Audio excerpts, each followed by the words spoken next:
انہوں نے سال رکھے، سال میں محافل رکھی ہوتی ہیں، دن رکھے ہوتے ہیں، یعنی ایک شیڈول بنا ہوا ہوتا ہے۔ محرم میں امام حسین کا تذکرہ کرنا ہے، اور ربیع الاول شریف میں میلاد مصطفیٰ صلی اللہ تعالی علیہ وسلم کے پروگرام کرنے ہیں، اور پورا سال ہم نے چھٹی کرنی ہے۔ تو ہم یہ جو کام کرنا چاہ رہے ہیں یا کر رہے ہیں یا کرتے ہیں، یا ہمارا جو مشن ہے وہ یہ ہے کہ جو اتنے سالوں سے، صدیوں سے قرآن مجید جو مسجد کی الماریوں میں بند پڑا ہے، اس قرآن مجید کو کب کھولا جائے گا، اس قرآن کو کب سمجھا جائے گا۔ ہمارے ہاں ہوتا یہ ہے کہ بچہ پیدا ہوا، کچھ سال گزرے تو اس کو مسجد میں تھوڑا سا بھیج دیا، صبح کے ٹائم آدھا گھنٹہ، اور پھر سکول داخل کروا دیا کسی اچھے سے سکول میں، اور پھر کچھ پڑھ گیا تو تب بھی ٹھیک ہے، نہ پڑھا تو تب بھی ٹھیک ہے۔ اور اس کے بعد وہ بچہ نوجوان ہو جاتا ہے، اس کے بعد اس کی فکر لاحق ہو جاتی ہے، پڑھ گیا تو پھر اس کی نوکری کی فکر ہو جاتی ہے، لیکن اگر نہیں پڑھا تو اس کے کام کاج کے سلسلے میں والدین پریشان ہوتے ہیں۔ تو یہ معاملہ ہے، اور پھر وہ 25 سال کا ہو جاتا ہے تو پھر والدین کو شادی کی فکر لاحق ہو جاتی ہے۔ اس کے بعد وہ شادی کے بعد اس کے بچے ہو گئے، پھر وہ اپنے بچوں میں مشغول ہو گیا، یہاں تک کہ وہ جو بچہ پیدا ہوا 80 سال کی عمر گزارنے کے بعد وہ دنیا سے چلا گیا۔ اس نے دنیا داری میں کچھ کمایا یا نہ کمایا، یہ آپ کے سامنے ہے معاملات، کہ یہ دنیا میں وقت گزر ہی جانا ہے، اچھا بھی گزر جانا ہے اور برا بھی گزر جانا ہے، غریب کا بھی وقت گزر جانا ہے اور امیر کا بھی وقت گزر جانا ہے۔ لیکن رب کائنات جل وعلا نے انسان کو جو پیدا کیا تو اس کو اس لیے تو نہیں پیدا کیا کہ یہ بچے جنے، بڑے کرے، شادیاں کرے، یہ کرے وہ کرے، یہ معاملات کے لیے تو رب تعالیٰ نے پیدا نہیں کیا۔ یہ تو جانور بھی کر رہے ہیں، ہم تو انسان ہیں، اشرف المخلوقات ہیں۔ تو ہمارا کیا مقصد ہے، ہم کس مقصد کے لیے پیش نظر پیدا کیے گئے ہیں، ہمارا بنیادی مقصد کیا ہے،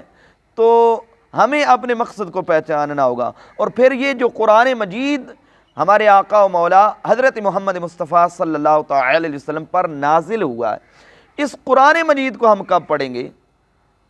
اس قرآن مجید کو یہ جو کوئی یہ نہ سمجھے کہ آپ کہتے ہیں کہ ساری دنیا پڑھتی ہے قرآن مجید، قرآن مجید ساری دنیا پڑھتی ہے، برائے نام پڑھتی ہے، نہ کوئی تجوید کے ساتھ قرآن مجید پڑھتا ہے نہ سکھاتا ہے۔ کچھ چند افراد ہوں تو وہ بات تو نہیں کی جا سکتی، چند افراد ہیں، چند، یعنی 100 میں سے آپ کو کوئی ایک نظر آئے تو یہ بھی میں غالباً کم کہہ رہا ہوں، 1000 میں سے کوئی 10 مل جائیں تو بڑی مشکل بات ہے جو تجوید کے ساتھ قرآن مجید پڑھے ہوں۔ یعنی قرآن مجید جس طرح پڑھنے کا حق ہے اس طرح بہت کم لوگ پڑھتے ہیں، اور پھر اگر تجوید کے ساتھ کچھ احباب پڑھے ہیں تو وہ ترجمہ نہیں پڑھ پاتے، ترجمہ انہیں نہیں آتا۔ تو اس کے بعد ہے قرآن مجید کی تفسیر، اس تفسیر کو کون پڑھتا ہے؟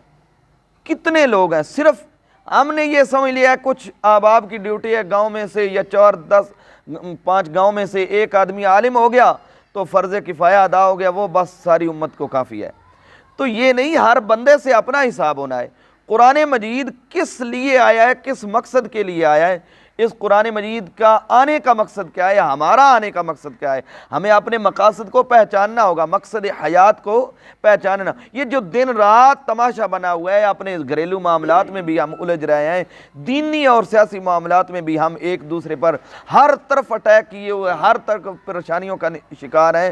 تو یہ پریشانیاں کیوں ہیں؟ تو میں نے یہ جو سوچا ہے کہ امت قرآن مجید کی تعلیمات سے دور ہو چکی ہے، تو ہمیں یہ کرنا ہوگا کہ ہم قرآن مجید کے قریب آئیں، قرآن مجید کو پڑھیں، سنیں، سمجھیں۔ قرآن مجید کو ہر بندے کا حق ہے کہ قرآن مجید کو صحیح طور پر پڑھے اور اس کو پھر سمجھے۔ جب پڑھے گا نہیں ہے، پھر سمجھے گا نہیں ہے، تو پھر عمل کیسے ہوگا؟ تو یہ جو دن رات یہ راگ الاپا جا رہا ہے، کچھ لوگوں کی طرف سے پڑھائی بڑی ہو گئی ہے، علم بڑا ہو گیا لیکن عمل کو نہیں، تو ہم یہ کہتے ہیں کہ پڑھائی کوئی نہیں ہوئی ہے، نہ کوئی پڑھائی ہے نہ کوئی پڑھنے والا ہے، بہت کم ہے۔ مدارس چند مدارس ہیں، آپ اندازہ لگا لیں کہ آپ ہمارے یہ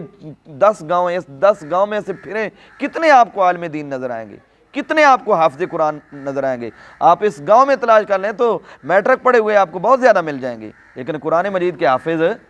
نہیں نظر آئیں گے۔ آپ دیکھ لیں، آپ کو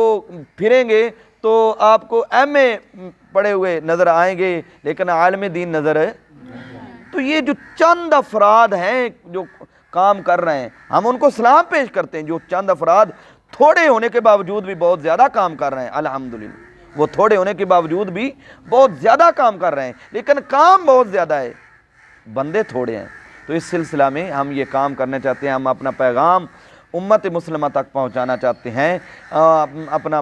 جو پیغام ہے پوری دنیا میں پھیلانا چاہتے ہیں، پہنچانا چاہتے ہیں کہ اس پیغام کو سنو، سمجھو اور اس بات پر غور کرو۔ اور اس سلسلہ میں ہم نے پہلا قدم یہ اٹھایا کہ ہم نے مدنی قاعدے سے کام شروع کیا، اور جنوری 2020 سے ہم نے الحمدللہ کام شروع کیا۔ تو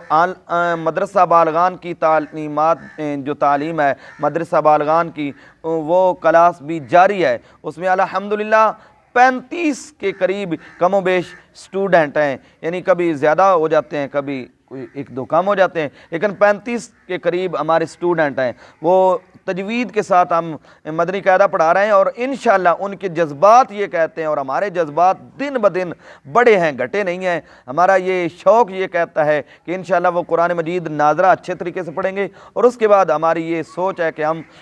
جو تفسیر ہے، یہ تفسیر صراط الجنان ترجمہ بھی ہے، تفسیر بھی ہے، اس میں اعلیٰ حضرت امام احمد رضا خان فاضل بریلوی رحمۃ اللہ علیہ کا بھی ترجمہ موجود ہے، اور اس کے بعد مفتی قاسم صاحب جو ہیں، جو دعوت اسلامی کے بہت بڑے مفتی ہیں، انہوں نے یہ تفسیر لکھی ہے، تفسیر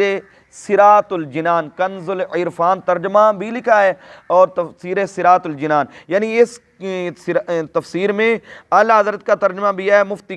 قاسم صاحب کا بھی ترجمہ ہے، اور اس کے بعد تفسیر بھی ہے، یعنی بڑی پیاری تفسیر ہے۔ اس کی جتنی بھی تعریف کی جائے بہت کم ہے۔ انہوں نے بڑے آسان پیرائے میں امت مسلمہ کی رہنمائی فرمائی ہے۔ تو اس تفسیر کو ہم انشاءاللہ ساتھ لے کر چلیں گے، اس تفسیر کو ہم پھیلائیں گے، پڑھائیں گے، پڑھیں گے، اس کو سنیں گے، سمجھیں گے۔ اس کے پر ہم بہت زیادہ کام جو ہمارا ہے وہ زیادہ اس تفسیر پر ہم انشاءاللہ کام کریں گے، اور اگر اللہ نے زندگی دی تو اور بھی کام، یہ نہیں کہ یہ حتمی ہے کہ اس کے علاوہ ہم اور کوئی تفسیر نہیں پڑھ سکیں گے۔ ہم جتنی کسی کے پاس ہیں اہل سنت و جماعت حنفی بریلوی، جتنے علماء کرام صحیح العقیدہ ہیں، ہم ان سب کو سلام پیش کرتے ہیں اور ان کے کاموں کو سراہتے ہیں، لیکن ہمارا یہ مطالبہ ہے کہ گاؤں کے لحاظ سے، شہروں کے لحاظ سے، مساجد کے لحاظ سے، جو مساجد کے ارد گرد